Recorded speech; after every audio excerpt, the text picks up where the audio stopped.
Hey, what's up? Andrew Kramer here for VideoCopilot.net, and today we're going to take a look at the effect seen in the Riot Gear promo video in the beginning. So basically we have these ink drops kind of coming out and sort of flowing in slow motion, and so we're going to sort of recreate this effect in After Effects.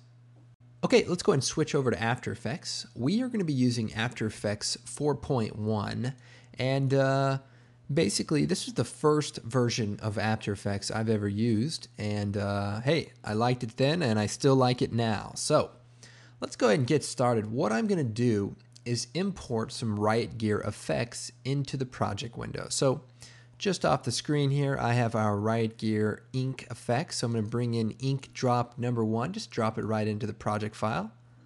And then I'm going to go into the texture collection and bring in texture number 11. So here's our perfect elements. And I'm going to go ahead and create a new composition.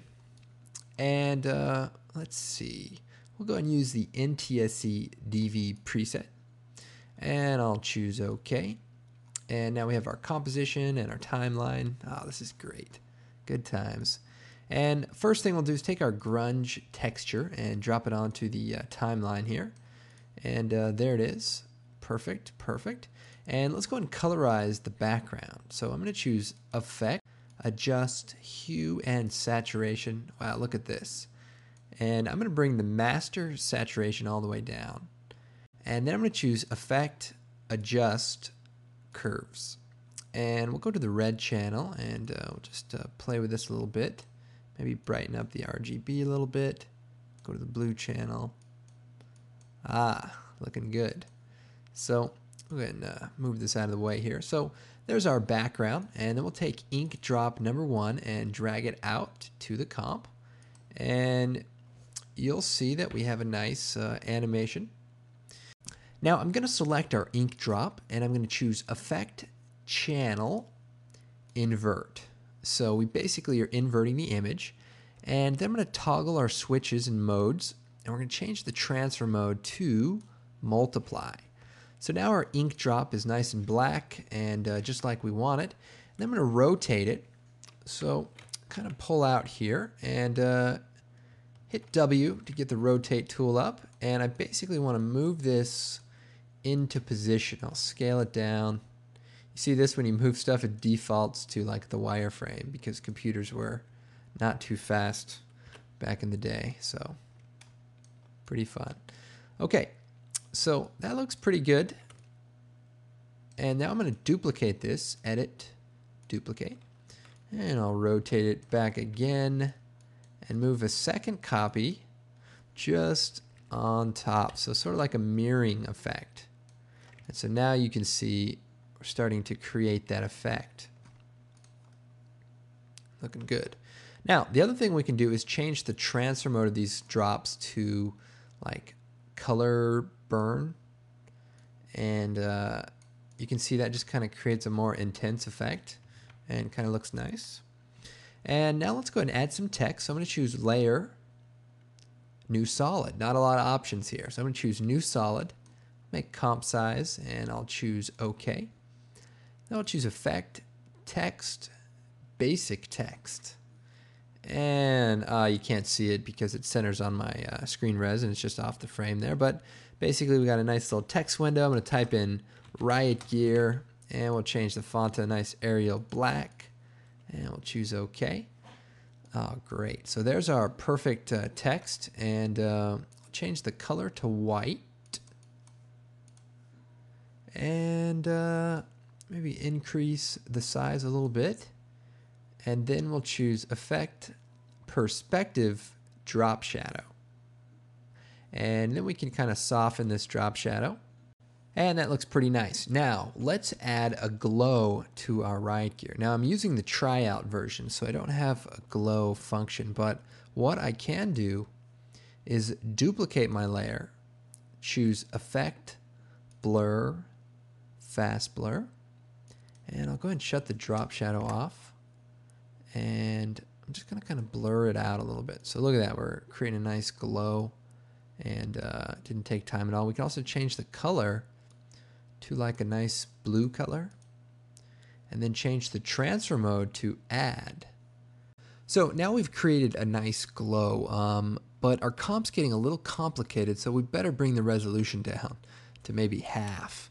And as you can see, everything is looking pretty good, and maybe I'll bring the opacity down to 50%. That looks great. All right, looks like we have a little aliasing problem there. No problem. We're going to turn all the layers to high quality, but be careful. You may want to turn on your turbo button on the front of your Intel processing computer, probably an IBM computer. And yeah, that looks great. So there we have our riot gear animation, and as you can see, it's looking pretty good here. Now the next step is to sort of animate this. So I'm going to bring up the scale, and we're going to animate the scale from 0 to 100%. All right. I hit 0 and I can do a little RAM preview. That is really, really nice. Now, let's go ahead and add easy ease curves. So I'm going to select those keyframes and hit F9. 0, I'm going to preview that nice red bar there. Look at that. That looks great. Now, I could use a little motion blur, so I'm going to turn the motion blur switch on and turn on the global switch there. Look at that. I don't know why I ever upgraded. This is just spectacular. I could have made the whole promo in this. Bam. All right, so that's looking pretty good. Now, the other thing I had was a nice vignette, and so I'm going to create a new adjustment layer. And I'm going to add a curves adjustment. Bring the curves down a little bit here. And now we're going to add a mask. So we'll come over to our tools, and it's hard to pick the right one. Let's go with the elliptical mask. What the hell do I got to do to get this mask? On the layer and choose mask, new mask. That'll work. And we'll toggle down the mask options. We'll change the shape to an oval, and then choose OK. And then we're going to feather the mask out a bit. So we'll feather it.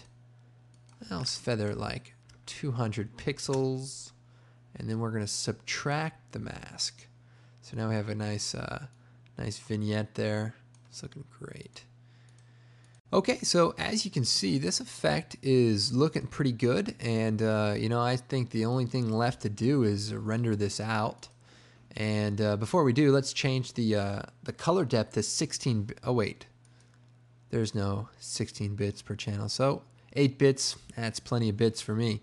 What else could we possibly do? You know what? Let's add another adjustment layer, and let's do a final color correction. So I'm going to choose adjust curves, and we'll just sort of add some contrast, really make this pop. And we'll go to the green channel. Just bring out those blues a little bit. That's looking nice. And we'll bring this to the beginning. It's looking pretty good. Now, another thing, actually, some people have been asking me, so I thought I would demonstrate this too. So I can add this into a comp, and people want to know how to colorize this. Well, we choose Effect, Adjust, Curves. And what you want to do is just kind of play with the color settings. And, that kind of makes a nice blue. Then we can go to the green channel and, create a really nice, glowing blue effect. And that looks really nice. And then another way is go to the red channel, bring the red up, and then just play around with the blue, and then go to the green channel, and then again sort of make a contrast curve, and then we sort of create a nice fiery kind of effect. And then we can duplicate the layer, add a blur, nice fast blur, and then change the transfer mode to like add, or even screen, and that way we kind of have a nice fiery glow. And that's looking pretty good. So Well, I hope you guys enjoyed the tutorial, and I look forward to doing some more advanced things in the future. So take care, and we'll see you next time. I'm Andrew Kramer for VideoCopilot.net.